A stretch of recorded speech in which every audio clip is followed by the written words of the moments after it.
It's the Andy and Dave Daily right here on the Muskegon channel. I'm Andy O'Reilly. Dave Cackley's over there, and this ear, dude, it's like every time I talk, it goes. I got to get it fixed. It's driving me nuts.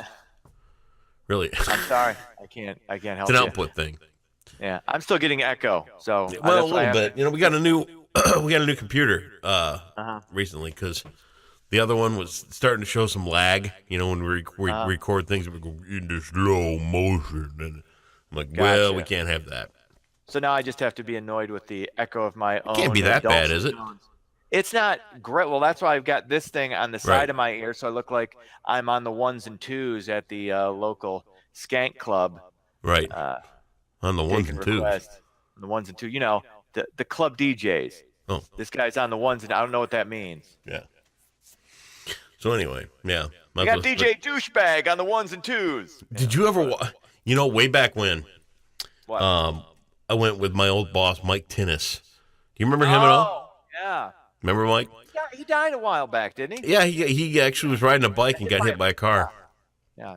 But Mike and I, we was after the Bon Jovi concert in Kalamazoo, way back when. And he wanted to stop into a club. So, okay.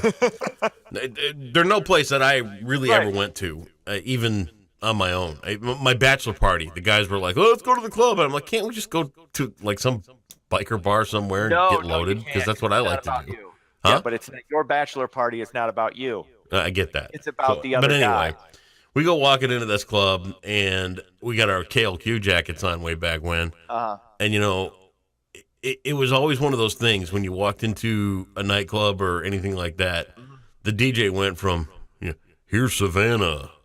And then they would read the big logo on the back of the jacket, and they would immediately turn into, ladies and gentlemen, here's Savannah. Like, it's like, dude, you're not going to get picked up on the radio. Yeah. You know? Yeah, I noticed that in Kalamazoo. You said that was Kalamazoo, right? Yeah. Okay, now there were 3, if memory serves me correct, back in the day. Yeah. There was the Mermaid Lounge. There was the one. What was the other one? There were 2. God, I'm trying to think of the names of the clubs. One of them is huge. One of them is like a nationwide thing. Yeah. Shows you how often I go to strip clubs. I can't remember the names. Yeah, it was forever chain ago. Of strip clubs, but yeah, it was amazing. Yeah, you'd go in there if you were a radio person, and I had the same experience because I was working in Kalamazoo. Right. And yeah, it's like Mercedes coming to the center stage. Exactly. Duh. Twin Awful. Spin. 2 for 1. Do people even go to those things anymore? Strip clubs? Well, I don't think they have them in Grand Rapids. I don't know if they have them in Muskegon. They have there's a couple, but they have bikini bars now. Do they? So you go in and see what you would see at a beach. Okay, fine. So there you go. Yeah, when you're 50 and married, nobody cares. Yeah, that's right. Hey, everybody's got their little things they like to do. Yeah. I don't judge. I got friends who've done it. Yeah. Yeah. All right. You're too cheap. When I say friends who have done it, I mean friends who have danced. Oh, right. Yes. Yeah. So, All right, roll some news on me, would you? All right, let's do it. Facebook CEO Mark Zuckerberg attempted to clarify comments he made about the Holocaust on Wednesday. In an interview with Recode, Zuckerberg said he didn't think Holocaust deniers were intentionally getting it wrong, and went on to compare conspiracy theorists to people who misspeak. Hours later, Zuckerberg said he finds the Holocaust offensive and didn't intend to defend the intent of those who deny it. Now, I usually don't defend Mark Zuckerberg, but I'm going to defend him here. He was trying to have a nuanced discussion about conspiracy theorists, because bottom line, especially when you're talking about the Holocaust, those who deny it are either crazy, stupid, anti-Semitic, or all 3. Usually 2 of the 3. Right. And the first one usually starts with being an anti-Semite. But that does not mean that they're intent. They literally think it didn't happen. Right. Because they're dumb and they're anti-Semitic. So, yeah, so from that standpoint, no, they're not intentionally getting it wrong. They're just wrong.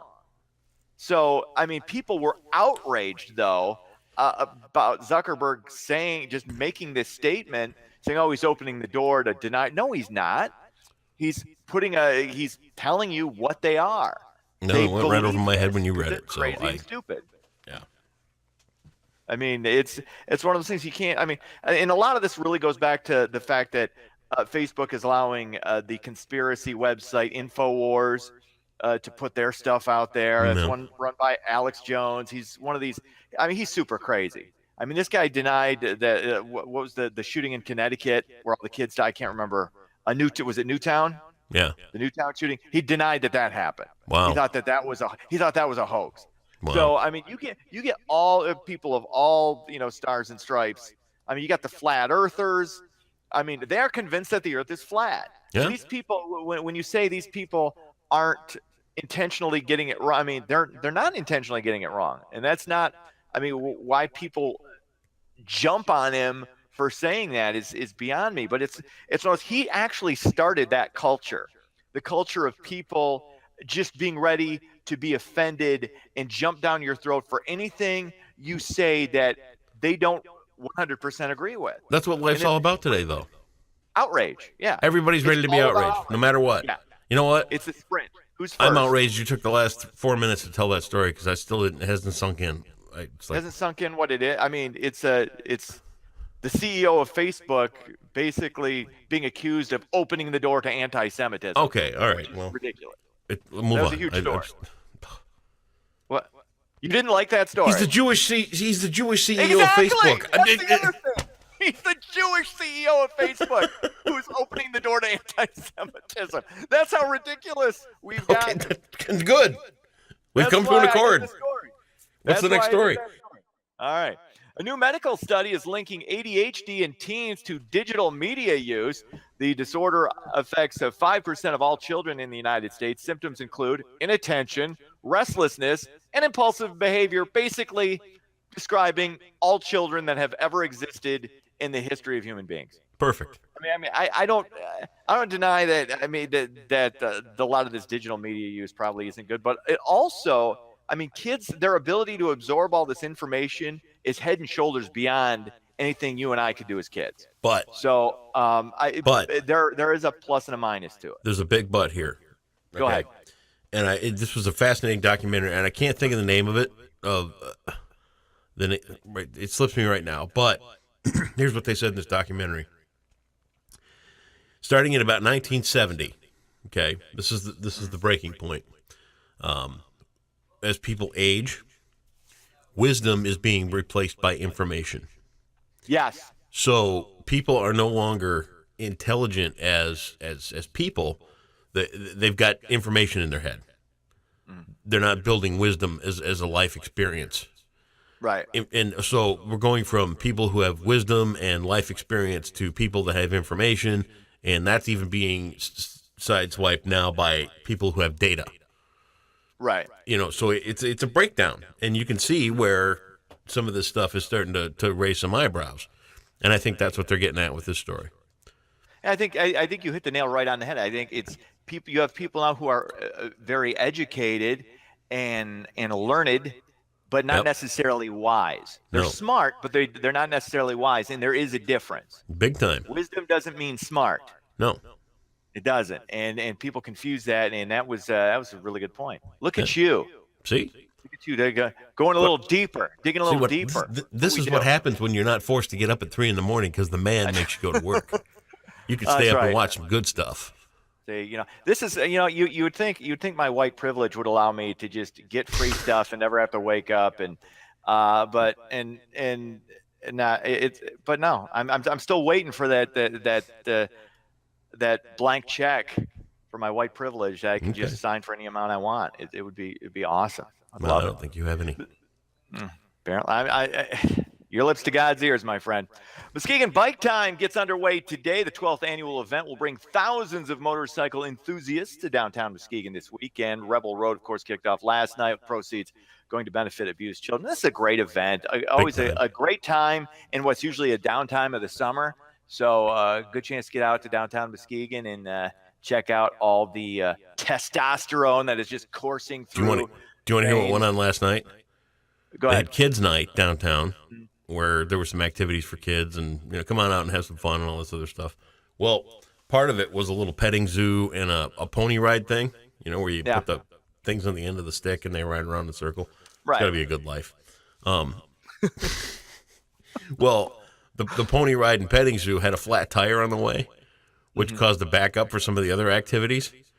There were kids waiting in line for over an hour to get their face painted. Oh my God. Yeah. That would suck.